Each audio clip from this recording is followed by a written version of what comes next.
बिहार में एक बार फिर से बम्पर बहाली का पिटारा खुलने वाला है और बीपीएससी ने 70वीं कंबाइंड परीक्षा के विज्ञापन की घोषणा कर दी है। आयोग के चेयरमैन मनु रवि भाई परमार हमारे साथ हैं। सर, उम्मीद बिहारवासी कर रहे हैं कि कई बहाली जो है एक साथ निकलेंगी। सबसे पहले 70वीं की लेकर हम चर्चा करें, कितनी सीटें आ रही हैं? जैसे मैंने बताया 23 विभाग की अभी तक 1900 से अधिक वैकेंसी हमको प्राप्त हो चुकी है। एक दो विभाग से वैकेंसी आनी बाकी है। सो करीब 2000 वैकेंसी की घोषणा इस बार हो सकती है। मतलब उससे आगे भी बढ़ सकती है क्या? ये जो वर्तमान में 1917 जो किया है उससे नंबर बढ़ सकता है, थोड़ा बढ़ सकता है। बीच में जो भी विभाग की वैकेंसी मिलेगी उसको ऐड करेंगे विज्ञापन में, तो उसको ऐड करके फिर ही एग्जाम लिया जाएगा, फाइनल एग्जाम लिया जाएगा। वेबसाइट पर विज्ञापन कब से दिख जाएगा?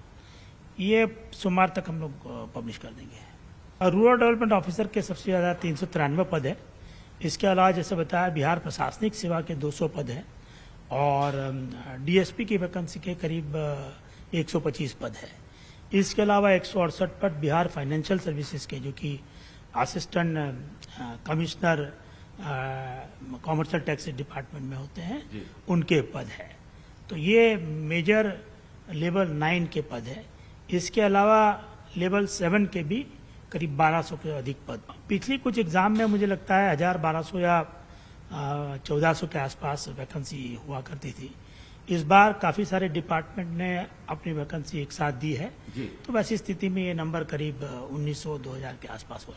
आयोग अंदाज लगा रहा है कि करीब 6-7 लाख से अधिक कैंडिडेट इसमें भाग ले सकते हैं। जी।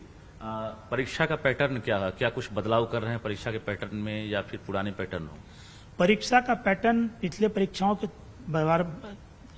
जैसा ही रहेगा, लेकिन परीक्षा का जो संचालन है, जो कंडक्ट है, उसके लिए आयोग ने बड़े सारे चेंजेस किए हैं। 15 के आसपास एग्जाम आयोग ने ली है, उसमें वो सुधारों को लागू किया गया था।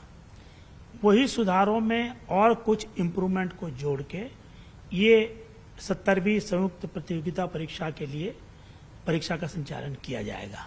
हर एक क्वेश्चन का नेगेटिव जवाब होने पर 1/3 मार्क काटने का प्रोविजन किया गया है। सेट कैसा रहेगा, जो प्रश्न पत्र का सेट है? प्रीलिम में जैसे बताया मैंने 150 क्वेश्चन रहेंगे और मेंस में 150 क्वेश्चन का एक ही क्वेश्चन रहेगा प्रीलिम्स के लिए। मेंस के लिए जैसे बताया गया है 4 क्वेश्चन पेपर रहेंगे। मतलब सेट और बढ़ भी सकता है, घट भी सकता है, ऐसा तो नहीं? प्रीलिम की जहां तक एग्जाम है, आयोग ने अपने एडवर्टाइजमेंट ये स्पष्ट कर दिया है कि नंबर ऑफ कैंडिडेट बढ़ने की आशा में आयोग शायद इसको एक से अधिक दिनों में ये एग्जाम करा सकेगा।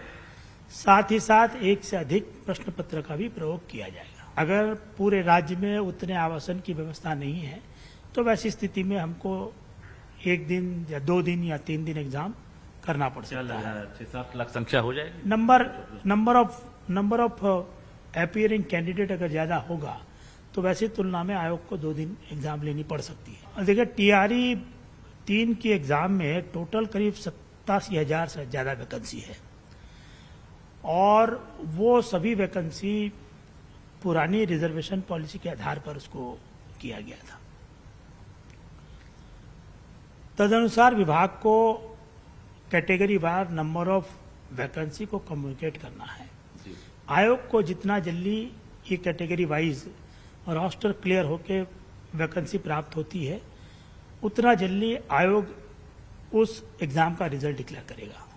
कम्युनिकेशन आप लोगों का हुआ होगा ना कि रोस्टर क्लियरेंस कब तक हो जाएगा? विभाग से जैसे सूचना प्राप्त हुई है, वहां पर जिलों से भी सभी सूचनाएं इकट्ठी करके उसका रोस्टर बनाने का काम हो रहा है।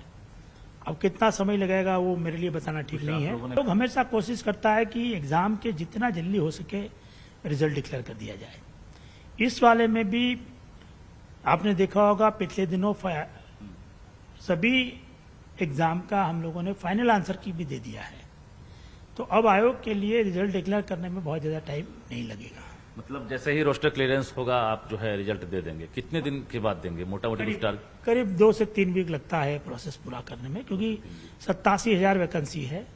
और दूसरा कि नंबर ऑफ कैटेगरी में वैकेंसी पॉलिसी के हिसाब से आगे पीछे हुई है।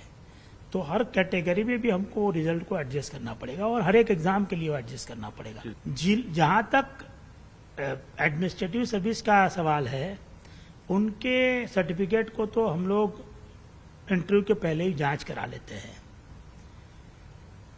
उसमें खास तौर से जो फिजिकली चैलेंज कैंडिडेट है उनके सर्टिफिकेट और बाकी सर्टिफिकेट की जांच शामिल है। अन्य एग्जाम में सर्टिफिकेट वेरिफिकेशन का जिम्मा आयोग जनरली नहीं लेता है, वो विभाग के स्तर पर कराया जाता है, अनलेस कि हम लोग ने पहले से पब्लिश कर दिया है और विभाग ने उसके लिए अनुरोध किया है।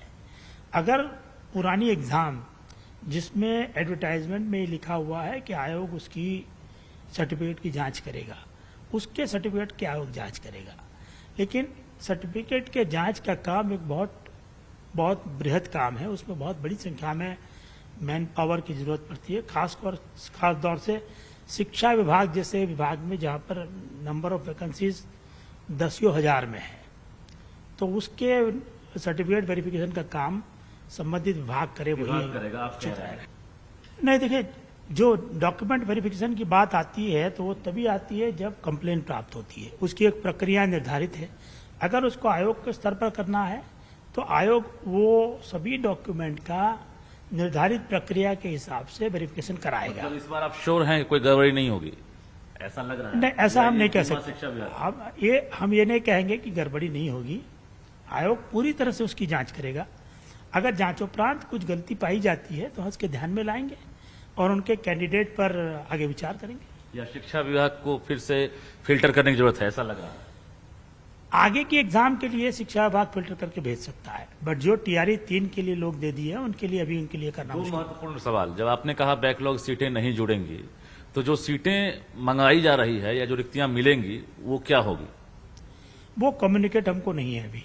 जब कम्युनिकेट करेंगे तब हम निर्णय ले पाएंगे। रिक्तियां बचेंगी तो क्या होगी, कुछ तो सवाल होगा। नहीं, एक प्रावधान हमेशा रहता है कि अगर विभाग अपनी ओर से किसी परीक्षा का सप्लीमेंट्री लिस्ट की मांग करता है तो वैसी स्थिति में आयोग एक सप्लीमेंट्री लिस्ट उनको दे इस सकता बार है। क्या उम्मीद है, सप्लीमेंट्री देंगे? हमको अभी तक कोई सूचना प्राप्त कोई नहीं है। वार्तालाप नहीं हुई आयोग साहब या वो सीटें जो है टीआरई 4 में आएंगी, ऐसा लग रहा है? वो आई थिंक विभाग ही बता पाएगा और उसके बाद ही इनके नंबर ऑफ वैकेंसी पता चलेगी।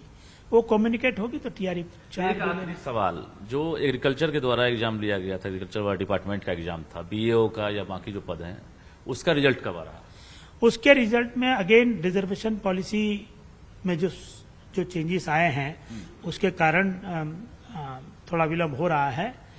उसमें रिजर्वेशन पॉलिसी में चेंजेस होने के कारण नंबर ऑफ कैंडिडेट का हमको एडिशनल इंटरव्यू लेना पड़ रहा है।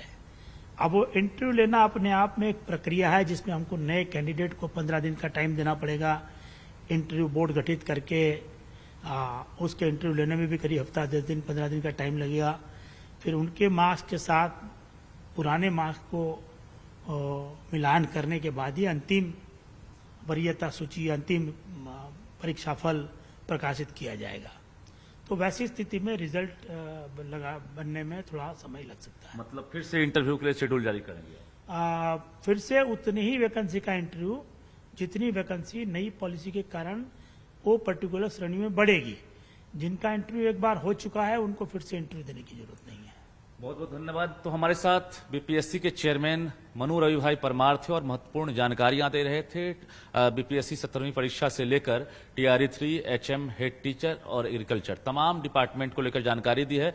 लेकिन अभी जो फिलहाल जो उम्मीद की जा रही थी कि रिजल्ट अभी टीआरई 3 का तुरंत जारी होगा, एचएम, हेड टीचर का रिजल्ट तुरंत जारी होगा, लेकिन अब तक आयोग के पास जो रोस्टर क्लियरेंस की सूची है, जो पत्र है, वो प्राप्त नहीं हुआ है। ऐसे में पत्र आने के बाद आयोग के चेयरमैन ने कहा है कि लगभग 15 दिनों का वक्त लग सकता है। ऐसे में समझ सकते हैं, चाहे एचएम हो, हेड टीचर हो या फिर शिक्षक हो, जो अभी इस बार टीआरई 3 दिए हैं या जो अभ्यर्थी हैं, उनको इंतजार करना होगा और दुर्गा पूजा के बाद ही अब किसी प्रकार के रिजल्ट की उम्मीद कर सकते हैं।